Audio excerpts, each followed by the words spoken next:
हे राजन, यदि तुम्हारा दोष नहीं है तो भी होनहार नहीं मिटता। ब्राह्मणों का शाप बहुत ही भयानक होता है, यह किसी से भी टाले नहीं टल सकता। ऐसा कहकर सब ब्राह्मण चले गए। नगरवासियों ने जब समाचार पाया तो वे चिंता करने लगे, विधाता को दोष देने लगे। जिसे हंस बनाते बनाते कौवा कर दिया, और जिसे देवता बनाना चाहे तो उसे राक्षस बना डाला। पुरोहित को उसके घर पहुंचाकर असुर काल केतु ने कपटी तपस्वी खबर दी। उस दुष्ट ने जहां तहां पत्र भेजे, जिससे सब वैरी राजा को से सेना सजाकर चढ़ाई कर दी और उन्होंने डंका बजाकर नगर को घेर लिए। नित्य प्रति अनेक प्रकार से लड़ाइयां होने लगी। प्रताप भानु सब योद्धा शूरवीर करनी करके रण में जूझ मरे। राजा भी वायु सहित खेत रहा।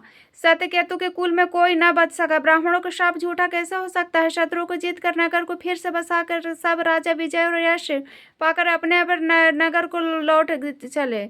याज्ञवल्क्य जी कहते हैं, भरद्वाज सुनो, विधाता जब किसी जिसके विपरीत होते हैं तब उसके लिए धूल से सुमेरु पर्वत के समान भारी और कुचल डालने वाली पिता यम के समान रस्सी सांप के समान हो जाती है। मुनि सुनो, समय पाकर वह राजा परिवार सहित रावण नामक राक्षस हुआ। उसके 10 सिर और 20 भुजाएं थी। वह बड़ा प्रतापी व शूरवीर था। अरिमर्दन नाम के जो राजा का छोटा भाई था, वह उस बल का था कुंभकर्ण हुआ। उसका जो मंत्री था, जिसका नाम धर्मरुचि था, वह रावण का सौतेला छोटा भाई हुआ। उसका विभीषण नाम था, जिसे सारा जगत जानता हुआ। विष्णु भक्त तो ज्ञान विज्ञान का भंडार था। और जो राजा के पुत्र और सेवक थे, सभी बड़े बड़े भयानक राक्षस हुए। ये सब अनेकों जाति के मनमाना रूप धारण करने वाले दुष्ट, कुटिल, भयंकर, विवेक रहित, निर्दयी, हिंसक, पापी और संसार भर को दुख देने वाले उनका वर्णन नहीं हो सकता। यद्यपि वे पुलस्त्य ऋषि के पवित्र, निर्मल और अनुपम कुल में उत्पन्न हुए थे, तथापि ब्राह्मणों के शाप के कारण वे सब पाप रूप हुए। तीनों भाइयों ने अनेक प्रकार की बड़ी ही कठिन तपस्या की, जिसका वर्णन नहीं हो सकता था। उनका उग्र तप देखकर ब्रह्मा जी उनके पास गए और बोले, है तात मैं प्रसन्न हूँ, वर मांगो। रावण ने विनय करके पैर और करके चरण पकड़ के बोले, है जगदीश्वर सुनो, वानर और मनुष्य इन 2 जातियों को छोड़कर हम मैं और किसी के द्वारा हम नहीं मारे जाएं। शिव जी ने कहा, मैंने और ब्रह्मा ने मिलकर उन्हें वर दिया, ऐसा ही हो। तुमने बड़ा तप किया है। फिर ब्रह्मा जी ने कुंभकर्ण के पास के उन्हें देखकर उनके मन में बड़ा आश्चर्य हुआ। जो यह दुष्ट नित्य आहार करेगा तो सारा संसार ही उजड़ जाएगा। ऐसा विचार कर ब्रह्मा जी ने सरस्वती जी को प्रेरणा करके उसकी बुद्धि फेर दी, जिससे उसने 6 महीने की नींद मांगी। फिर ब्रह्मा जी विभीषण के पास गए, बोले, है पुत्र वर मांगो। उसने भगवान के चरण कमलों में निर्मल, निष्काम और अनन्य प्रेम मांगा। उनको वर देकर ब्रह्मा जी चले गए और वे तीनों भाई हर्षित होकर अपने घर लौट आए। मैं दानव की मंदोदरी नामक कन्या परम सुंदर स्त्रियों में शिरोमणि थी। मैंने उसे लाकर रावण को दिया। उसने जान लिया कि यह राक्षसों का राजा होगा। अच्छी स्त्री पाकर रावण बहुत प्रसन्न हुआ। फिर उसने जाकर दोनों भाइयों का विवाह कर दिया। समुद्र के बीच में त्रिकुट नाम पर्वत पर ब्रह्मा का बनाया हुआ एक भारी किला था। भगवान मायावी निपुण कारीगर मैदानों ने उसको फिर से सजा दिया। उसके मणियों से जड़े हुए सोने के अगणित महल थे। जैसे नाग कुल के रहने की पाताल लोक में भोगावतीपुरी है, इंद्र के रहने की स्वर्ग लोक में अमरावतीपुरी है, उससे भी अधिक सुंदर और बांका वह दुर्ग था, उसका नाम लंका प्रसिद्ध हुआ।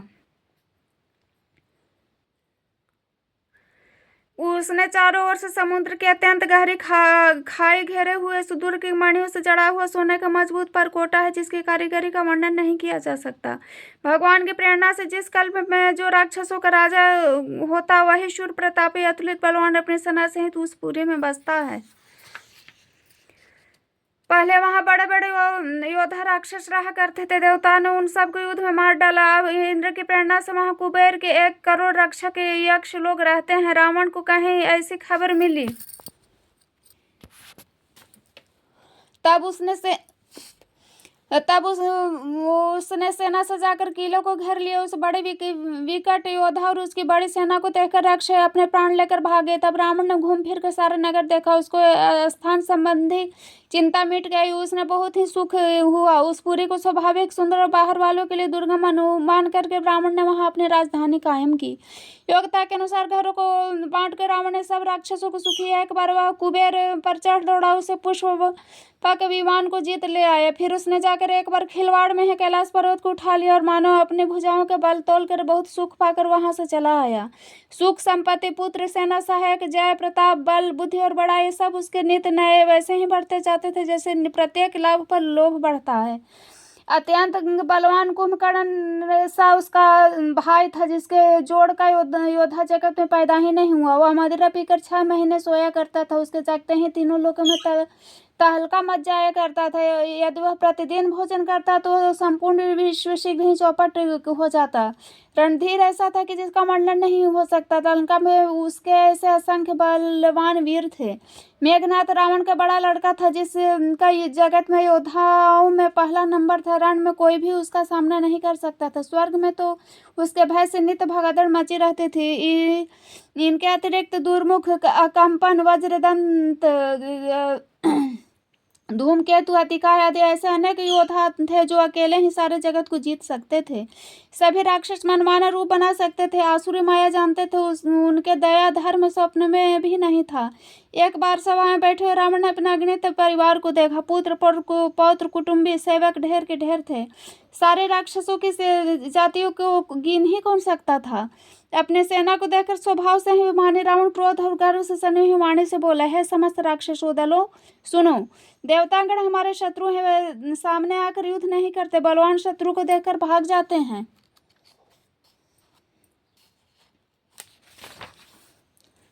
उनका मरण एक ही उपाय से हो सकता है, मैं समझा कर कहता हूँ, अब सुनो। उनके बल को बढ़ाने वाले ब्राह्मण का भोजन, यज्ञ, हवन, श्राद्ध, इन सब में जाकर तुम बाधा डालो। भूख से दुर्बल और बलहीन होकर देवता सहज ही में आज आ मिलेंगे, तब उनको मैं मार डालूंगा, अथवा भली भांति अपने अधीन करके सर्वथा पराधीन करके छोड़ दूंगा।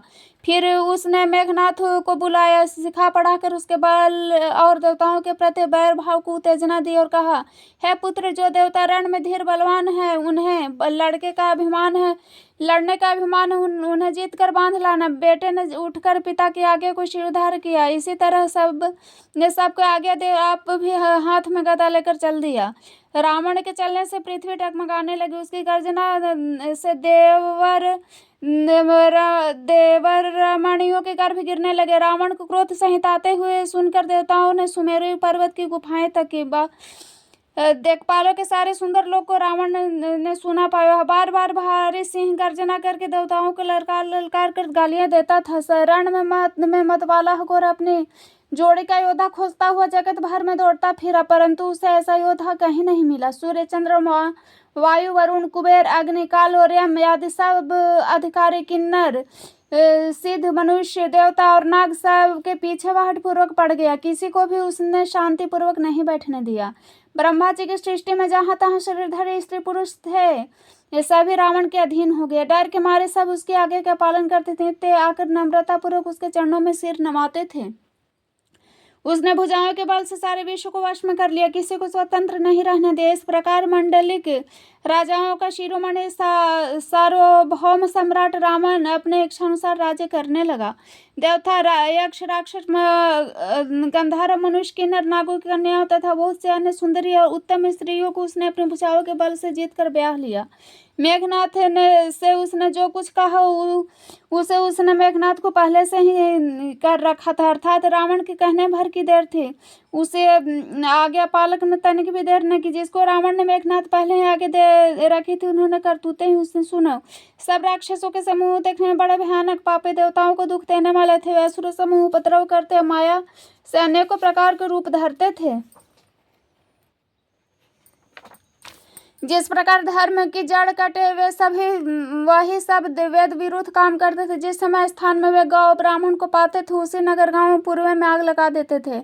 उनके डर से कहीं भी शुभ आचरण ब्राह्मण भोजन यज्ञ श्राद्ध नहीं होते थे। देवता ब्राह्मण गुरु कोई नहीं मानता था। न हरि भक्ति थी न यज्ञ तप और ज्ञान था। वेद और पुराण तो स्वप्न में सुनने को भी नहीं मिलते थे। जप योग वैराग तप तथा यज्ञ में देवताओं के भाग पाने की बात रावण कहीं कानों से सुन पाता तो उसे समय स्वयं उठ दौड़ता, वो कुछ भी रहने नहीं पाता। वे सब पकड़कर विध्वंस कर डालते। संसार में सब भ्रष्ट आचरण फैल गया कि धर्म तो कानों में भी सुनने में नहीं आता था। कोई वेद पुराण कहता तो उसको बहुत तरह से त्रास देता और देश से निकाल देता था। राक्षस लोग जो घोर अत्याचार करते थे उनका वर्णन नहीं किया जा सकता। हिंसा पर ही जिनकी प्रीति है उसके पाप को क्या ठिकाना। पराये धन पराये स्त्री पर मन चलाने वाले दुष्ट चोर जुआरे बहुत बढ़ गए। लोग माता पिता और देवताओं को नहीं मानते थे। साधुओं की सेवा करना तो दूर उल्टे उनसे सेवा करवाते फिरते थे। श्री शिव जी कहते हैं भवानी जी इनके ऐसे आचरण उन सब प्राणियों को राक्षस ही समझना। इस प्रकार धर्म के प्रति लोगों की अतिशय ग्लानि अरुचि अनावस्था देखकर पृथ्वी अत्यंत भयभीत एवं व्याकुल हो गई। वह सोचने लगी कि पर्वतों नदियों और समुद्रों का बोझ मुझे इतना भारी नहीं जान पड़ता जितना मुझे एक परद्रोही दूसरों को अनिष्ट करने वाले लगता है। पृथ्वी पर सारे धर्मों को विपरीत देख रही है पर रावण से भयभीत वह कुछ बोल नहीं सकती। अंत में हृदय में सोचकर विचार कर गौ का रूप धारण कर धरती वहां गए जहां सब देवता और मुनि छिपे हुए थे। वे पृथ्वी ने रोक कर उनको अपने दुख सुनाया पर किसी ने से कुछ काम न बना। तब देवता मुनि गंधर्व सब मिलकर ब्रह्मा जी के लोक से अतिलोक गए। भय और शोक से अत्यंत व्याकुल बेचारी पृथ्वी भी गौ का शरीर धारण की उनके साथ गई। ब्रह्मा जी सब जान गए। उन्होंने मन में अनुमान किया इसमें मेरा कुछ भी वश नहीं चलने का। तब उन्होंने पृथ्वी से कहा जिसकी तू दासी है वही अविनाशी हमारा और तुम्हारा दोनों का सहायक है। ब्रह्मा जी ने कहा है धरती मन में धीरज धारण करके श्रीहरि का चरण का स्मरण करो। प्रभु अपने दासों को पीड़ा जानते हैं, ये तुम्हारी कठिन विपत्ति का नाश करेंगे। सब लोग देवता बैठ विचार करने लगे प्रभु कहाँ पावे ताकि उनके सामने पुकार करे। कोई वैकुंठपुरी जाने को कहता था तो कोई कहता कि वही प्रभु क्षीर समुद्र में निवास करते हैं। जिसके हृदय में जैसी भक्ति और प्रीति होती हुई है प्रभु वहाँ उसके लिए सदा उसी रीति से प्रकट होते हैं। पार्वती उस समाज में मैं भी था। अवसर पाकर मैंने एक बात कही, मैं तो यह जानता हूँ कि भगवान सब जगह समान रूप से व्यापक है, प्रेम से वे प्रकट हो जाते हैं। देश काल दिशा विदिशा बताओ ऐसी जगह कहाँ है जहाँ प्रभु ना हो।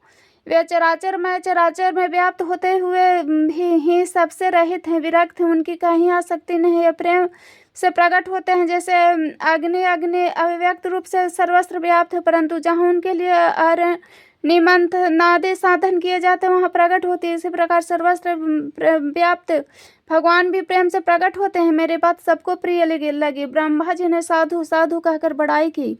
मेरी बात सुनकर ब्रह्मा जी के मन में बड़ा हर्ष हुआ। उनका तन पुलकित हो गया और नेत्रों से प्रेम के आंसू बहने लगे। तब वे धीर बुद्धि ब्रह्मा जी सावधान होकर हाथ जोड़कर स्तुति करने लगे। हे देवताओं के स्वामी से जय जय सूर्यनायक जन सुखदायक प्रणत पाल भगवंता गोद्विजय हितकारी जय सुरारी सिंधु सुता प्रिय कंता पालन सुरधरनी अद्भुत करनी परमन जाई कोई सो सहज कृपाला दीन दयाला करऊ अनुग्रह सोई। जय जय अविनाशी सब घटवासी व्यापक परमानंदा अभिगत गोतीतम चरित पुनीतम माया रहित मुकुंदा जहि लागी विरागी अति अनुरागी विगत मोह मुनि वृंदा निशि बासर धामहि गुण गण गामहि जयति सच दानंदा जय सृष्टि उपाई दह बनाई संग सहाय न दूजा, सो करऊ अघारी चित हमारी, जानिए भगति न पूजा।